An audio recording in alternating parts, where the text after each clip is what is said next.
Hi everybody, Yelena Caputo here, and I am here to talk about Caputo's Cheese Caves Week with my favorite part, the dessert portion.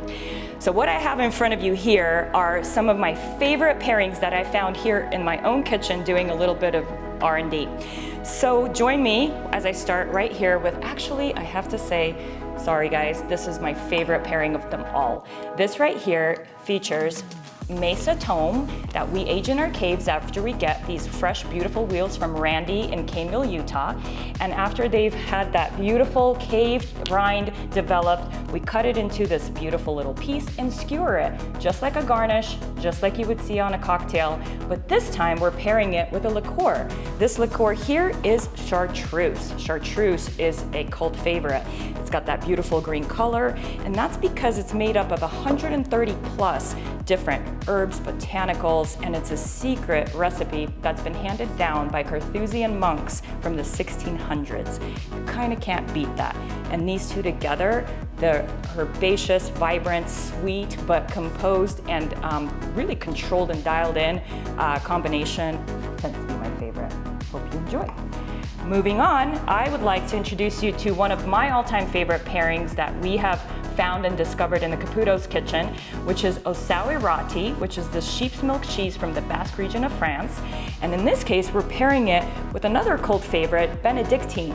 Not so popular in the States, but very, very common and typical in France.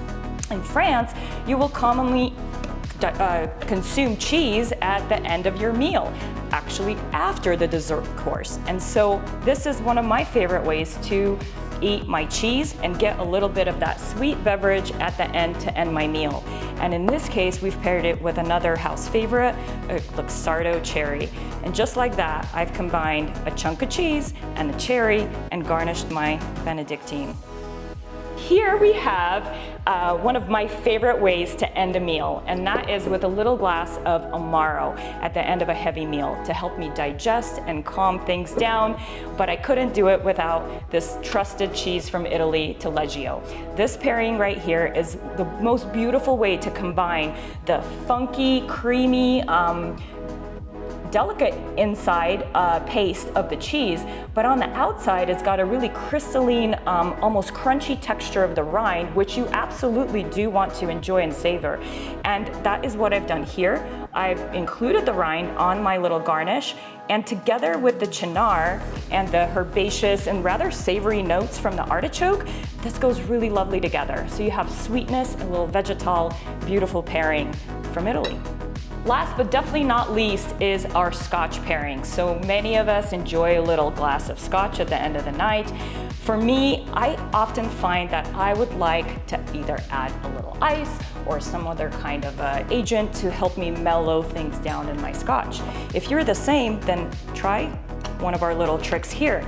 This is Cassatica di Bufala, a buffalo milk cheese that's one of the softer cheeses in our cave, as you can see. And this here is really also beautiful and delicate on the inside as a paste and has a very lovely rind that can cut up really wonderfully, and as you can see, holds really well on a skewer as my garnish.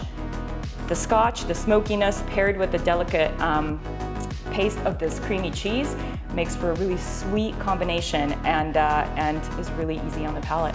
Thank you so much for joining us at Caputo's Cheese Week. These are my favorite pairings from our table to yours. I hope you give these a shot, and I wouldn't mind seeing some of these on restaurant menus around town.